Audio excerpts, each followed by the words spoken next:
Tapi sebelum kita mulai pembelajaran, Ibu tetap ingatkan ya. Ingatkan kita, sekarang kita mengalami wabah apa? Virus corona. Berarti 3M. Masih ingat 3M? Masih. Satu, yang pertama mencuci tangan pada air yang mengalir. Yang kedua, Rifan, menghindari kerumunan. Yang ketiga, menggunakan masker. Kita memulai kegiatan diawali dengan apa? Doa. Ibu minta satu orang boleh pimpin kita dalam doa.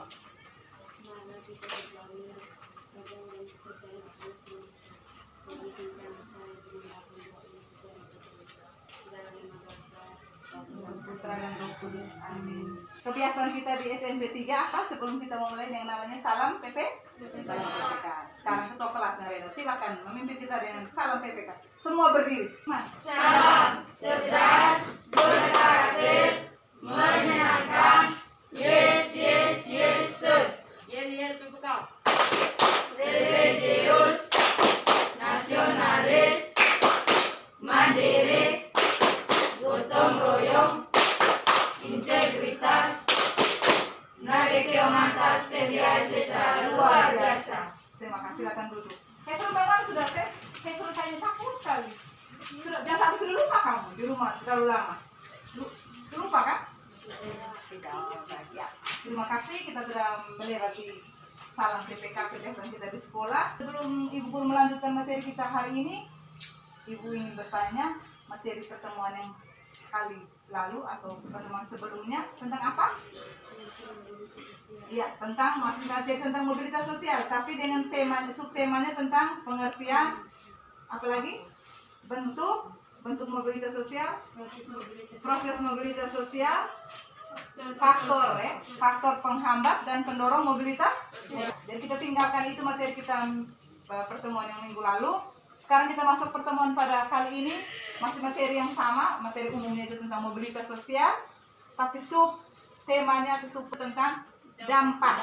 Ya, dampak mobilitas sosial. Dampak mobilitas ini masih kompetensi dasar yang sama, 3.2 kemarin ya, pengaruh interaksi sosial terhadap kehidupan sosial dan kebangsaan.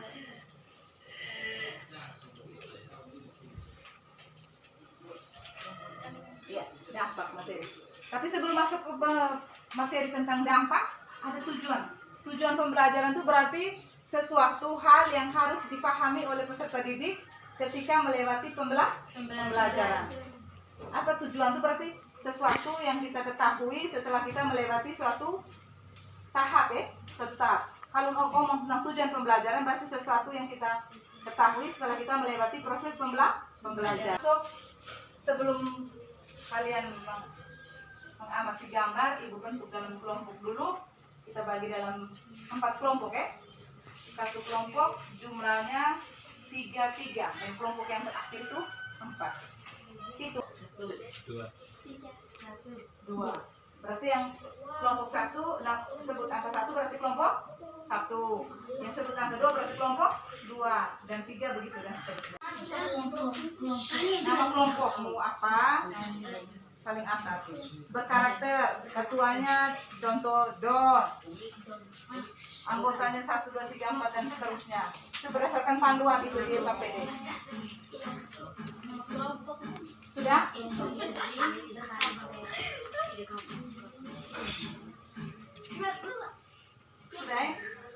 Dan satu orang tulis, yang lain ini tugasnya ya.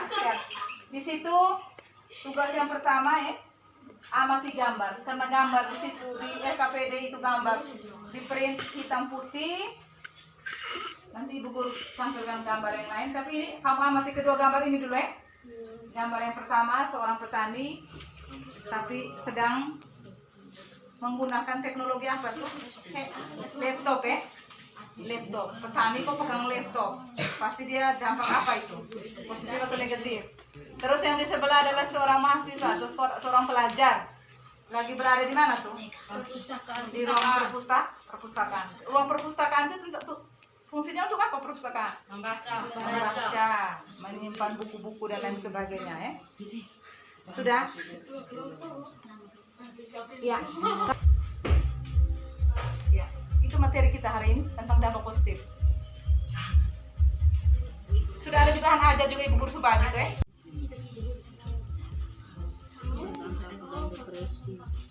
perasaan takut atau depresi, mau stres, mau orang gila juga. Nomor 3, menyenangkan. Untuk menyenangkan. Siapa yang materi? Materinya. Siapa yang membaca hasil diskusinya? Baca dulu hasil, identifikasi hasil pengamatan kami. Kami mengidentifikasikan contoh-contoh 1, 2, 3 langsung. Contoh pertama apa, dampak itu, kamu checklist di dampak apa? Selamat pagi. Terima kasih atas waktu dan kesempatan yang diberikan kepada saya. Saya akan mempresentasikan hasil diskusi kelompok menyenangkan. Identifikasikan contoh-contoh dampak mobilitas sosial di bawah ini dengan mencetak sesuai dengan dampak positif. Contohnya, 1. Mendorong seseorang untuk lebih maju. Dampak mobilitas sosial positif. 2. Terjadinya konflik dalam masyarakat. Dampak mobilitas sosialnya negatif. 3. Menanggapi mobilitas sosial terhadap teman. Komunikasi dengan teman dengan kata-kata yang baik atau kata-kata yang positif. Apalagi menghormati teman yang berbeda keyakinan agama, mobilitas suku, agama dan ras. Ditiru. Silakan, mari kita berikan aplaus kepada. Terima kasih anak-anak telah melakukan hasil diskusi walaupun dengan bahasa yang sederhana. Ibu guru itu butuh yang berani berbicara. Saya tidak butuh benar dan salahnya, itu urusan kemudian. Menyimpulkan hasil diskusi tadi ibu guru sempat dengar kelompok 1 dan kelompok 2 tuh mengatakan hal yang sama. Integrasi bukan interaksi Coba kamu lihat baik-baik, pas komputer itu meningkatkan interaksi sosial. Interaksi toh? Ya, jadi itu hasil diskusi yang boleh disimpulkan, kita simpulkan bersama Setelah itu, sekarang yang terakhir. Anak-anak, mari kita simpulkan pembelajaran kita hari ini secara bersama-sama. Siapa yang bisa membuat sebuah kesimpulan berdasarkan materi dampak negatif dan dampak positif, serta menghubungkan dampak mobilitas sosial pada masa pandemi.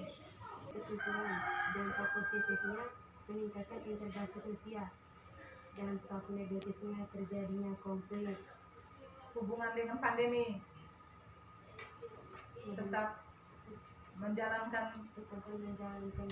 protokol kesehatan untuk belajar atau bekerja dari rumah. Yang lain lagi, kesimpulan yang lain. Atau silakan. Dampak positif meningkatkan interaksi sosial.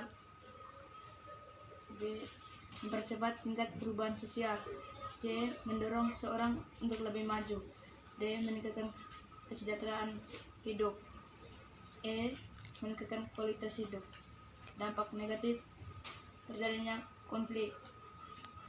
B. Gunanya gangguan fisiologis. C. Munculnya keretakan dalam suatu hubungan. Ya, itu dampak positif yang dampak negatif. Sudah nggak semua bisa Integrasi sosial. Yang kedua, mempercepat tingkat perubahan sosial. Ketiga, dalam satu hubungan. Itu dampak negatif dan positif. Tapi jangan lupa ada tugas yang ibu guru sampaikan. Tugas individu kerjakan di rumah, kerjakan di rumah Anda, di rumah masing-masing. Nanti pertemuan berikutnya baru dikumpulkan. Sebelum menutup pembelajaran kita kali ini, mari kita akhiri dengan doa. Ya. Terima kasih. Selamat siang. Silakan dulu.